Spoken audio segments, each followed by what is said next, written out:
نماز عید کا طریقہ یہ ہے کہ سب سے پہلے نیت ہے، 2 رکعت نماز عید واجب، 6 تکبیرات زوائد کے ساتھ۔ مقتدی ہے تو ابتدا کی نیت کرے گا، دل میں یہی ارادہ ہو کافی ہے، زبان سے الفاظ کہنا شرط نہیں ہے۔ تکبیر تحریمہ کے وقت ہاتھ اٹھا کر پھر باندھ لے، سبحان پڑھے، سبحان کے بعد پھر امام تکبیر کہے گا، اللہ اکبر، ہاتھ اٹھانا ہے کانوں تک، پھر چھوڑ دینا ہے۔ دوسری تکبیر میں ہاتھ اٹھانا ہے پھر چھوڑ دینا ہے۔ تیسری تکبیر کے لیے ہاتھ اٹھانا ہے کانوں تک، پھر باندھ لینا ہے۔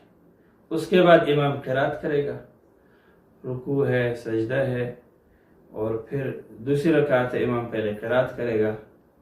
رکوع سے پہلے پھر 3 تکبیرات زوائد ہیں، اللہ اکبر کہہ کر ہاتھ کانوں تک اٹھائے پھر چھوڑ دے، اور دوسری تکبیر میں اللہ اکبر کہہ کر ہاتھ اٹھائے کانوں تک پھر چھوڑ دے، تیسری تکبیر میں بھی ہاتھ کانوں تک اٹھائے پھر چھوڑ دے، اور چوتھی تکبیر رکوع کا ہے، اس لیے ہاتھ اٹھانے کی ضرورت نہیں ہے، تکبیر کہہ کر رکوع میں چلا جائے۔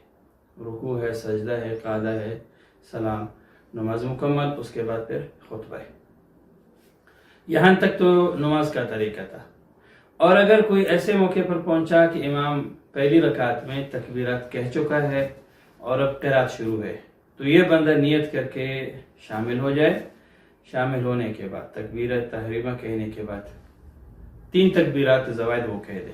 طریقہ وہی ہے، ہاتھ اٹھائے چھوڑ دے، پھر دوسری تکبیر میں بھی ہاتھ اٹھائے چھوڑ دے، تیسری تکبیر میں ہاتھ اٹھا کر پھر باندھ لے، بس صرف 3 تکبیرات کہنا چونکہ واجب ہے۔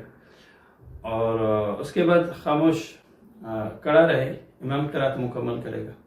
اور اگر کوئی ایسے موقع پر پہنچا کہ امام رکوع میں ہے، پہلی رکعت ہے اور امام رکوع میں ہے، تو اس کے لیے یہ ہے، اگر اسے یقین ہے کہ میں تکبیرات کھڑے کھڑے کہہ سکتا ہوں اور امام کو رکوع میں پا سکتا ہوں، تو قیام کی حالت میں تکبیرات زوائد کہہ لے، پھر رکوع میں شامل ہو جائے۔ اگر اس کا غالب گمان یہ ہے کہ میں تکبیرات مکمل کروں گا تو امام رکوع سے سر اٹھائے گا، تو ایسی صورت میں تکبیر تحریمہ قیام کی حالت میں کہہ دے، پھر رکوع میں چلا جائے، رکوع میں تسبیحات کی بجائے تکبیرات کہہ دے، اللہ اکبر، لیکن رکوع میں پھر ہاتھ اٹھانا نہیں ہے۔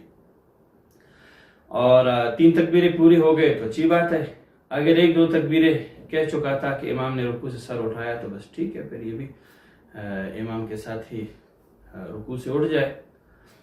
اور اگر کوئی دوسری رکعت میں شامل ہو گیا، امام نماز پڑھا رہے ہیں، اس سے 1 رکعت چلی گئی ہے، دوسری رکعت میں شامل ہو گیا، تو اس کا بھی یہی ہے طریقہ، شامل ہونے کے بعد وہ تکبیرات کہہ دے۔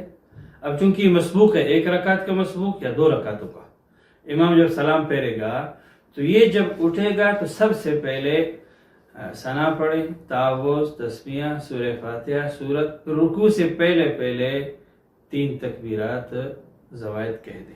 جب 1 رکعت چلی گئی ہو تو اس کا یہ طریقہ ہے، 3 تکبیرات زوائد کہہ دے، رکوع کرے اور سجدہ، قعدہ، سلام پھیر کر نماز مکمل کرے۔ اور اگر اس سے 2 رکعتیں چلی گئی ہے تو جب امام سلام پھیرے گا تو یہ کھڑے ہو کر ثنا پڑھے گا، ثنا کے بعد 3 تکبیرات زوائد کہے گا، اس کے بعد پھر تعوذ، تسمیہ، قرات مکمل کرے گا، رکوع ہے، سجدہ ہے، پھر دوسری رکعت کے لیے کھڑے ہو کر سب سے پہلے قرات ہے، پھر رکوع سے پہلے 3 تکبیرات زوائد ہے۔ مطلب یہ ہوگا کہ اگر 2 رکعتیں چلی گئی تو اس کا طریقہ وہی ہے جو شروع میں شامل ہونے والے کے لیے، اس کا پھر یہ طریقہ کار ہے۔ اگر کوئی قعدہ میں شامل ہو گیا تو ظاہر ہے اس کے لیے کوئی تکبیر وغیرہ کچھ نہیں ہے، تکبیر تحریمہ کہہ کر امام کے ساتھ قعدہ میں شریک ہو جائے، امام کے سلام کے بعد وہ اٹھ کے اپنی 2 رکعتیں اسی ترتیب کے مطابق وہ ادا کرے گا۔